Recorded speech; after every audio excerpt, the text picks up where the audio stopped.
Eu ficava com raiva, falei, cara, eu não consigo falar uma palavra nessa língua. Esses molequinhos de 3 anos já sabem.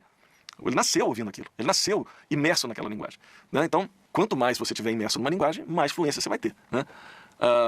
Agora, você ter essa fluência e não ter... Vamos pegar a questão da criança mesmo falando sueco. Fala sueco fluentemente, mas não sabe grafar, não sabe claramente a função das coisas que ele está falando, ou seja, ele não sabe se é pronome, se é verbo, se é... né?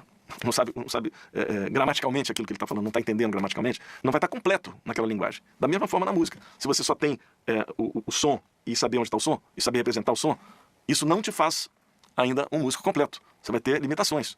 Você vai ter dificuldade, por exemplo, às vezes de tocar uma música em qualquer tom, ou você vai ter dificuldade de tocar uma música que você não conhece e que só exista a partitura, que nunca ninguém gravou, que você não tem como ouvir. Vai ser difícil você tocar sem ter o apoio de alguém te mostrando como é que é a música. Você vai ficar dependente. Vou dar um exemplo aqui que eu ouvi de um professor meu, muito bacana, que é o seguinte: imagina que tem dois caras e que eles vão para a Alemanha.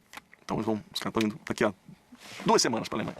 Aí um deles compra um livro de gramática, compra um dicionário e começa a estudar a gramática do alemão, começa, né, a ver as palavras todas, não sei o que, estudando só a parte conceitual, sabendo ler, sabendo escrever, sabendo o que é pronome, o que é advérbio, o cara sabe tudo isso, beleza. O outro vai na parte do som, ou seja, ele pega um cursinho de conversação e vai na parte de saber, né, como falar aquilo.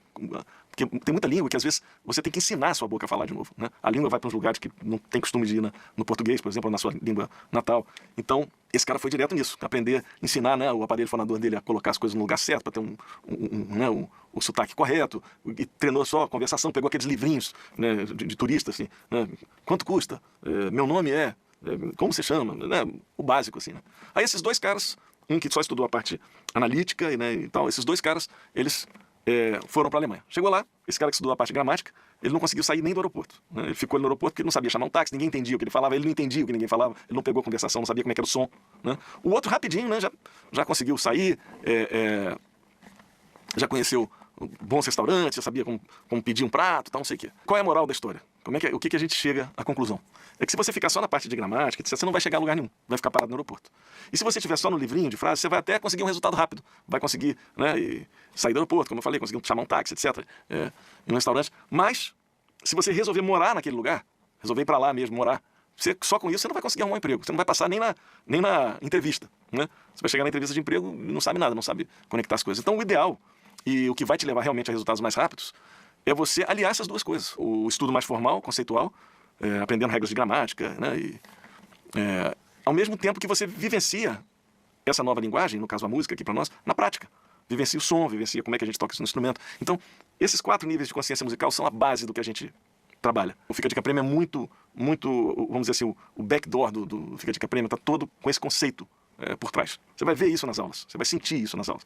Eu faço a coordenação pedagógica disso, a gente elabora os cursos junto com os professores, sempre com esse arcabouço de informações muito bem estruturado, muito claro, né, para que os cursos tenham sempre essa forma de enxergar a música, essa forma de compartilhar a música. Você vai ver que os cursos, eles vão estar sempre dentro de uma categoria específica, e essa categoria vai ser sempre um dos 7 tópicos que eu vou falar aqui agora. Então, assim, na prática, respondendo aquela pergunta, o que eu preciso estudar, depois de eu falar tudo isso que eu falei aqui, eu organizo, então, os estudos nesses tópicos aqui, ó. Número 1, domínio do instrumento. Primeira coisa que a gente precisa estudar. Na verdade, eu estou falando primeira coisa, mas você vai ver que as coisas, elas são, a gente estuda as coisas simultaneamente. Mas vamos lá, eu tenho que botar uma ordem para poder falar isso, né? Então, primeira delas, domínio do instrumento. O que é domínio do instrumento? É conhecer o seu instrumento em termos de escalas, arpejos e acordes. Eu tenho até um livro escrito sobre isso, né?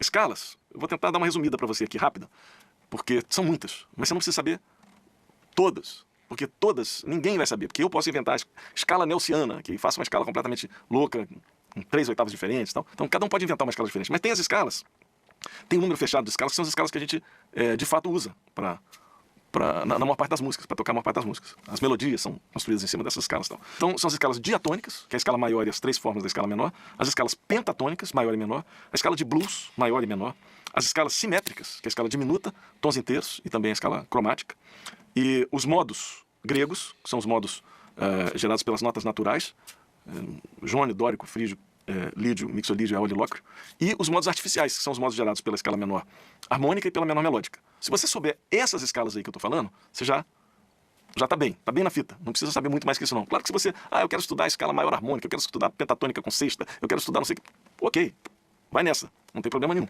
Só que eu já falei que a gente não improvisa com escalas. A gente improvisa com sons, né? É vocabulário que você precisa fazer. Não é a escala para cima e para baixo, é vocabulário. Então, é bom saber as escalas? É, muito importante.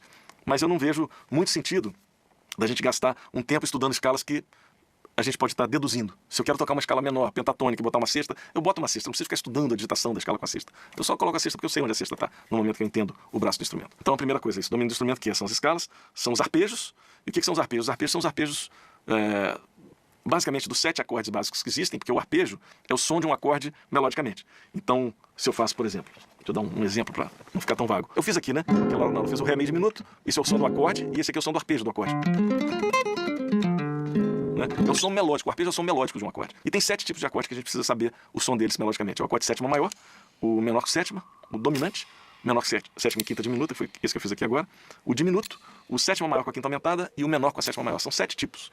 Você tendo esses 7 tipos, você consegue se virar na maior parte das músicas, ou em quase 100% das músicas. Depois que você estuda os arpejos, você precisa estudar também o encadeamento dos arpejos e a superposição dos arpejos. O encadeamento dos arpejos é você fazer uma progressão harmônica usando só o som melódico dos acordes. Então, por exemplo, você tem uma harmonia fazendo Ré, Sol, Dó, eu vou fazer... Já tem aqui o som do Ré, som do Sol, Dó. Né? Então você vê que eu fiz uma progressão, o som de uma progressão harmônica, melodicamente. E a superposição dos arpejos é quando eu tenho um acorde... Vamos supor que eu tenho um acorde... Dó com sexta, nona, 11ª aumentada, né? Eu não vou ter um arpejo pro Dó com sétima maior, outro pro Dó com sexta, outro pro Dó com sétima maior e nona, outro pro Dó com sexta e nona, outro pro Dó com sexta, nona, 11ª aumentada, outro com Dó com sétima maior e nona, 10ª... Não, não vou fazer isso, tá? Seria loucura. Então o que eu tenho? Eu tenho aqueles 7 que eu falei, e aí eu faço superposições. Porque imagina o seguinte, fazer uma coisa bem clara aqui, eu tenho Dó, Mi, Sol, Si, Ré. Isso é um Dó com sétima maior e nona. Se eu fizer esse arpejo aqui, Mi, Sol, Si, Ré, eu tenho aqui um Mi menor. Então, se eu tenho um Dó maior com sétima e nona, basta eu fazer o arpejo de Mi menor.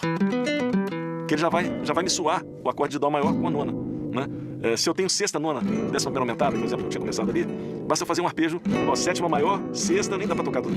Nona e 11ª aumentada. Vou tocar o arpejo de Si menor em cima de Dó maior.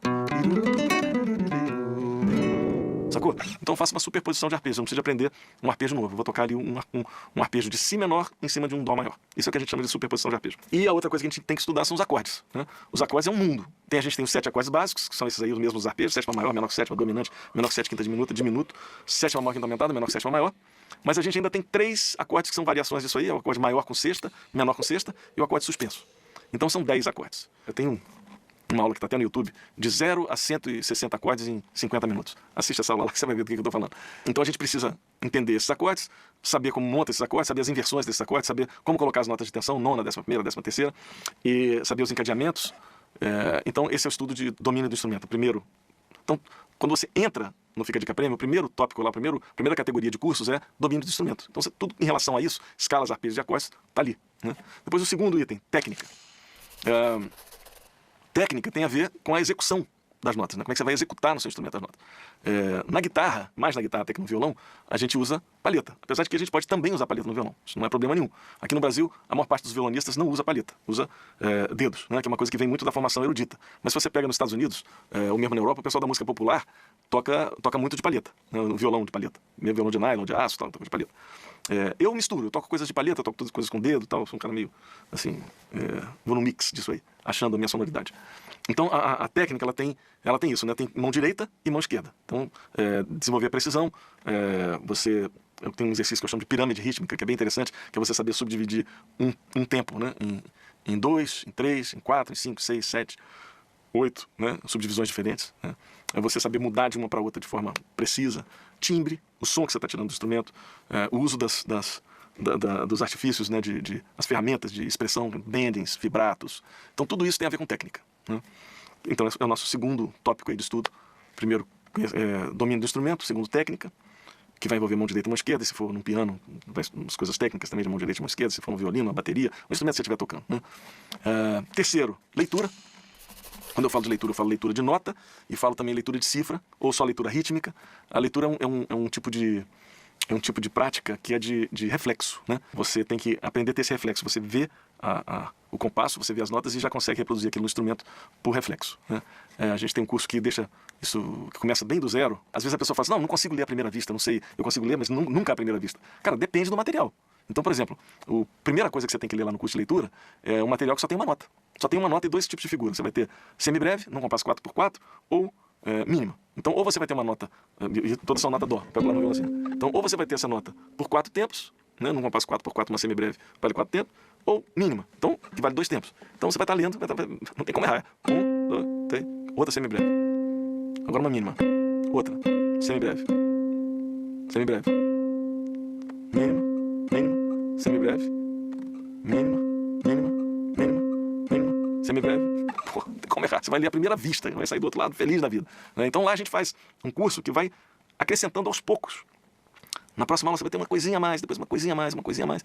Quando você sai do outro lado, você sai lendo, né? Porque aí depois eu falo, agora além dessa nota dó, você toca a nota dó, ré também, aí vai ter dó, ré, dó, semibreve, dó de novo, aí ré, ré, dó. Você começa a ler coisas simples, vai aos poucos acrescentando o que eu chamo das surpresas. Porque o que faz você parar de ler é quando você encontra uma surpresa. Alguma coisa que você, opa, o que é isso? Estranhei, não sei o que é. Então, eu vou te preparando para a surpresa. Eu falo, olha, nessa parte agora você vai encontrar também a nota ré. Opa, legal, vou ficar ligado que eu vou encontrar além da nota dó, a nota ré. Agora vamos acrescentar aqui uma semínima. Ah, então vou ter nota dó e ré e também vou ter semínima.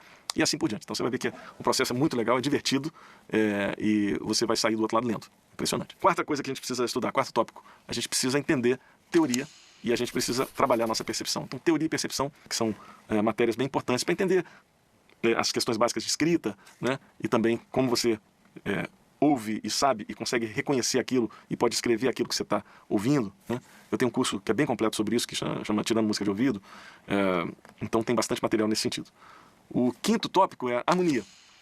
Nota que quando eu falei em domínio do instrumento, eu falei em acordes. Você pode saber todos os acordes do mundo e não saber harmonia. Harmonia é você entender o que fazer com esses acordes, quem substitui quem, né? Que tipo de tensão, né, eu vou botar num determinado momento. Porque, por exemplo, eu já sei lá no curso, lá na parte de domínio de instrumentos, eu já sei botar nona, nona menor, nona aumentada. Mas numa determinada situação daquele acorde, qual delas funciona? Ali eu tenho que colocar a menor, a maior ou a aumentada. Isso é o estudo de harmonia. É isso que vai te dar essa consciência de saber o que você pode colocar, onde, quem substitui quem, como é que você reharmoniza uma música. A música tem alguns acordes, você vai fazer com outros, e assim por diante. Então, esse é o estudo da harmonia. O sexto é o estudo da improvisação. E também no domínio do instrumento a gente tem ali escalas, arpejos, então você pode saber todas as escalas do mundo e não saber improvisar.